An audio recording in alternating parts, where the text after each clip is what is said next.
today I called you because we wanted to talk to you about House Bill 399. This is crazy. We often hear about habeas corpus, but I don't think people really understand what that is. You were pretty poignant in your talk about that. Do you want to just address that?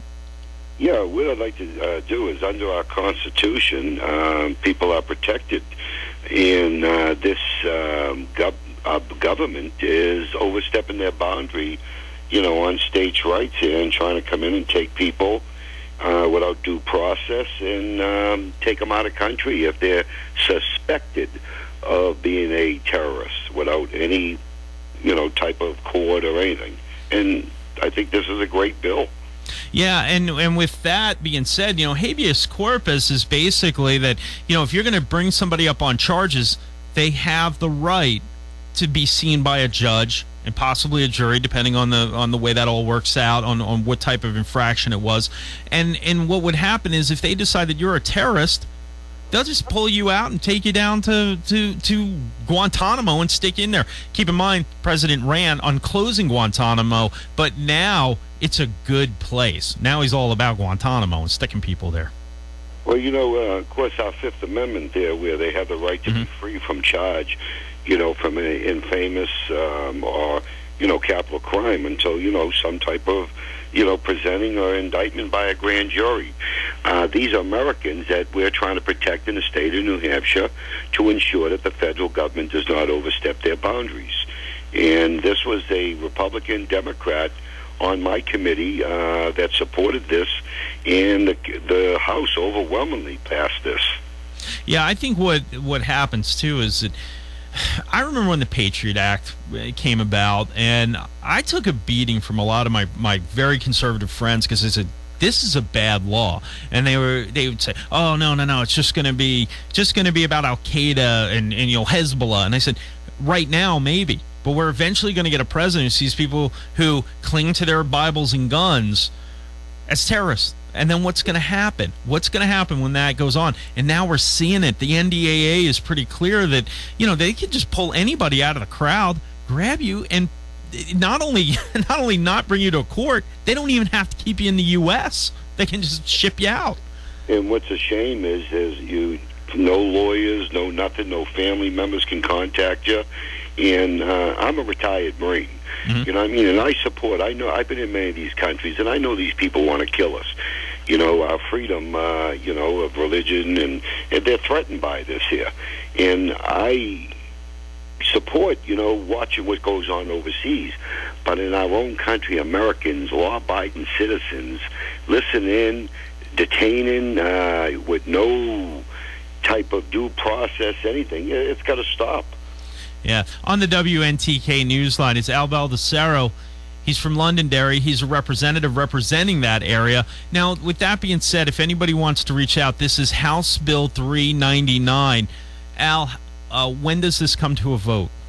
This comes to a vote probably next week. And the reason is what happened when it passed the House, there was a penalty in there, and we didn't catch it, but it was caught at the end, where it had to go to a second committee. So we changed the rules for it to go to criminal justice. And criminal justice is going to look at the penalty phase. And then hopefully they'll move on, because we made it a Class A misdemeanor, and my committee, which I sit on, I'm the former chair of it, State and Federal Relations and Veterans Affairs. We did amend it, but it wasn't good enough. It still had to go to criminal justice. Al, because this is the first time you've been on our show, it's something I ask a lot of the politicians who come on here. If somebody reaches out to you, they send you an email, they call you, one of your constituents, do you listen? Oh, I listen all the time. I actually email them back as many. I mean, I can't keep up with all the emails I get because I also handle veterans issues throughout the state. But I don't think twice about telling them like it is. I have a record that tells a story.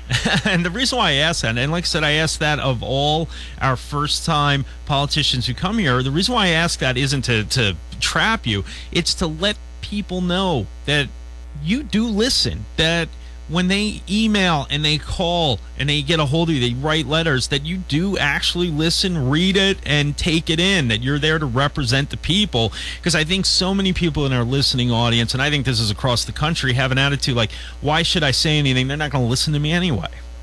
Well, there are some reps that probably I have to agree, do not listen and go the opposite way of their constituents, especially on that gas tax or on HB 135. And I think in my case, I'm in a town of almost 25,000 people.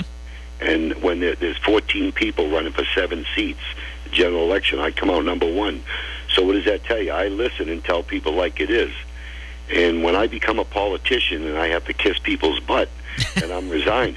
So I'm an elected official for my town. I love it. Hey, you mentioned HB 135. I want to talk just a little bit about that. That obviously is we have a report in the news about that today. That's the stand your ground rule. Where do you think that's going to go? You know, there's some fear that the Senate might overturn it or pass it if it makes it through the House. What's the sentiment on the floor? Is this thing going to go through or what? Well, of course, I'm one of the co-sponsors of the bill, the original bill, that put stand your ground wherever you have the right to be in place. There is a Valancourt amendment that weakens it, but it's still no good. We're not going to support this. I don't know if you're aware. I'm one of the co-chairs of the House Republican Alliance. We're going to stand our ground and vote against it. Now, the Senate made it clear they weren't going to support it. So hopefully it will be dead on arrival in the Senate. Now, the bill was sponsored by Steve Shurtleff, who is a Democrat floor leader.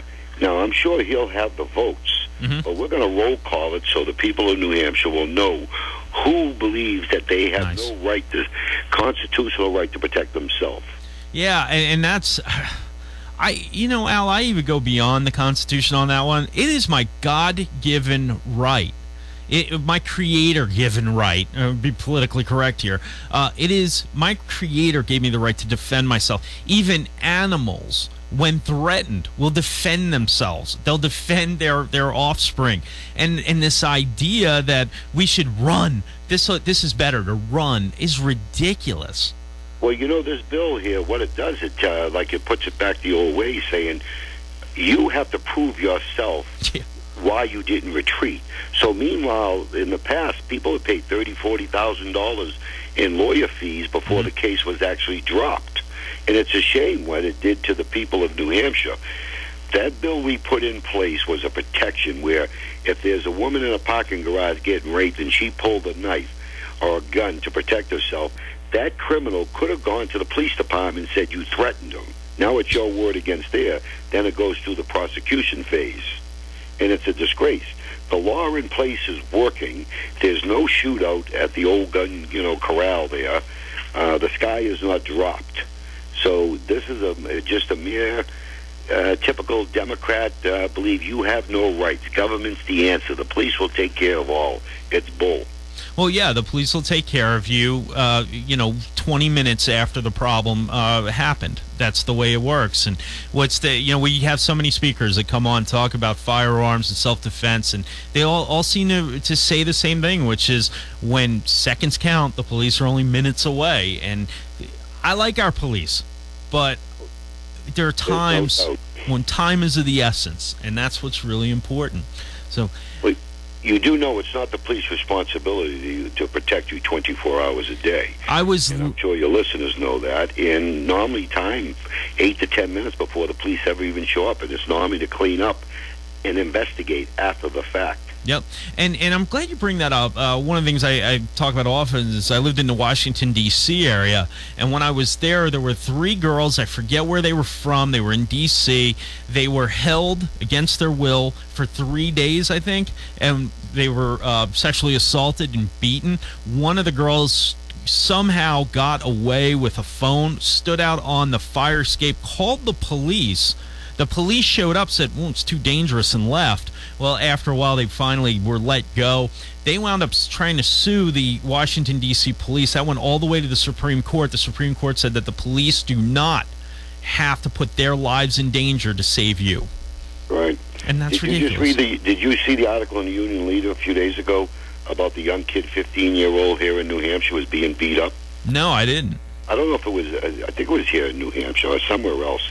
I don't remember. But anyways, he was being beaten up, and some guy showed up with a gun and stopped it, and the guy took off. And didn't even fire?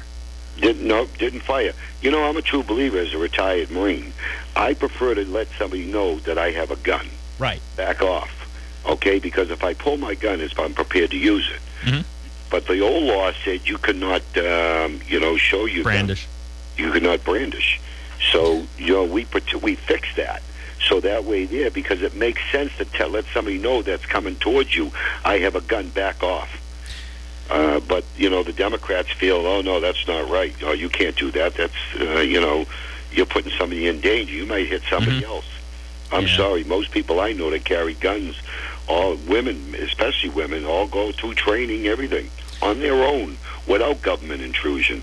And the vast majority of crimes that are stopped with a firearm, and when I say vast, I'm talking the 90 percentiles, just brandishing a weapon is enough to turn a criminal away. You don't even have to fire. That's right.